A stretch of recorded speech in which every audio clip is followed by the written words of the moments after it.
और फर्जी तरीके से विधायक बने थे और फर्जी तरीके से आज तक पेंशन उठा रहे थे।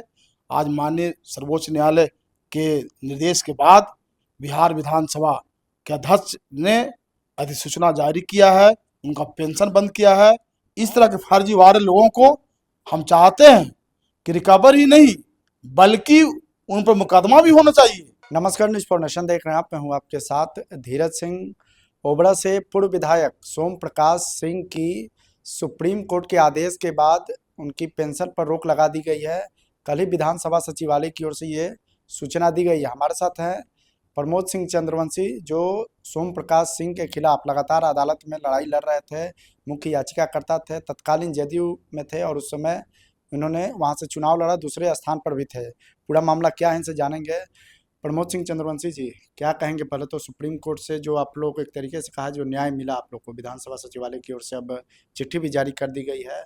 सोम प्रकाश सिंह की जो पेंशन समेत जो अन्य सुविधाएं उन पर रोक लगा दी गई है। यह असत पर सत्य कभी है जी। सत्य पराजित नहीं हो सकता।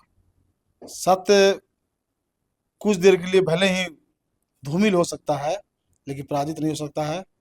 माननीय सर्वोच्च न्यायालय ने सत्य को सत्य कहा, आज हमें न्याय मिला, देर से सही न्याय मिला। चूंकि फर्जी तरीके से श्री सोम प्रकाश जी ने नामांकन किया था और फर्जी तरीके से विधायक बने थे और फर्जी तरीके से आज तक पेंशन उठा रहे थे।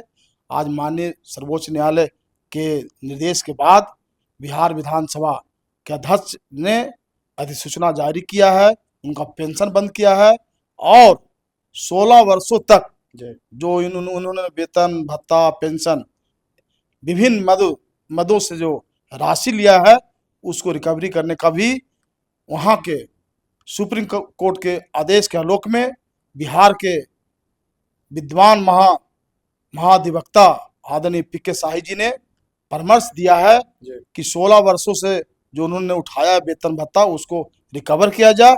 चूंकि सर्वोच्च न्यायालय के मानना है कि 15वीं विधानसभा के सदस्य सोम प्रकाश जी नहीं रहे, सुन माना जाएगा। पहले तो ये बताइए सर कि 2010 का ये विधानसभा चुनाव के समय का मामला था, किस चीज को लेकर आपको आपत्ति थी जो आप अदालत में अपने दरवाजा खटखटाया था? असल की सोम प्रकाश जी एसआई थे और उनको औरंगाबाद के पुलिस अधीक्षक ने बर्खास्त करने का निर्देश पारित किया था। चूंकि दरोगा का अपॉइंटमेंट अथॉरिटी डीआईजी हुआ करते थे 94 में, तो डीआईजी के यहाँ पेंडिंग है और बर्खास्तगी से बचने के लिए आनन फानन में एक और प्रोसीडिंग चल रहा था उनको बख्तियारपुर में, उसको समाप्त करके और इसको छिपा करके उसको समाप्त करके औरंगाबाद के जो बर्खास्त का जो पारित था आदेश उसको छिपा करके उन्होंने नामांकन किया, जो माननीय उच्च न्यायालय ने अप्रैल 2014 में, चूंकि हमने दायर किया था 11 में, 14 में ही निर्णय दिया था कि इनका नामांकन ही अवैध है, इसलिए इनका वहां फ्रेश चुनाव कराया जाए। उसके बाद सोम प्रकाश जी सर्वोच्च न्यायालय आए। सर्वोच्च न्यायालय ने भी राहत नहीं दी। सर्वोच्च न्यायालय ने एक राहत दी कि चुनाव पर रोक लगा दी, लेकिन मेमोरी बहाल नहीं हुआ। 1.25 साल में वहां का कोई सदस्य नहीं रहे। हमें लगता है इस देश की पहली घटना होगी कि ना वहां चुनाव हुआ और ना वहां जो एमएलए थे उनको मेमोरी बहाल की गई। यानी आज के डेट में 15वीं विधानसभा का 220 ओबरा विधानसभा में कोई सदस्य नहीं हुए, शून्य की स्थिति है। इसलिए हम आग्रह करते हैं बिहार विधानसभा का अध्यक्ष से भी कि हमें उसका लाभ, चूंकि हम बहुत कम मतों से हारे थे और जब उनका 15वीं विधानसभा क्षेत्र का उनका नामांकन ही वैध नहीं था तो लड़ने योग्य नहीं थे, तो स्वतः अगर वो नहीं लड़ते तो हम जीतते। आप दूसरे स्थान हम दूसरे स्थान पर थे, कम मतों से हारे थे। इसलिए इसका सारा सुविधा हमें दिया जाए, यह लोकतंत्र का तकाजा है और संवैधानिक प्रक्रिया का भी एक अंग है। और यह मुझे पूरा विश्वास है बिहार विधानसभा पर भी और माननीय उच्च न्यायालय सर्वोच्च न्यायालय पर कि हमें न्याय जो मिला है और जो बचा खुचा न्याय है भविष्य में मिलेगा। तो आप इसके लिए आगे भी लड़ाई लड़ेंगे कि आपको उन सब सुविधा मिले? निश्चित तौर पर अभी हम तुरंत, चूंकि आज दिल्ली में है, हम सोमवार को विधानसभा अध्यक्ष को पत्र लिखेंगे, निर्वाचन आयोग को पत्र लिखेंगे और राज्यपाल को भी अधिकार है। संविधान के 91 आर्टिकल में राज्यपाल को इस मामला को देखने का अधिकार है।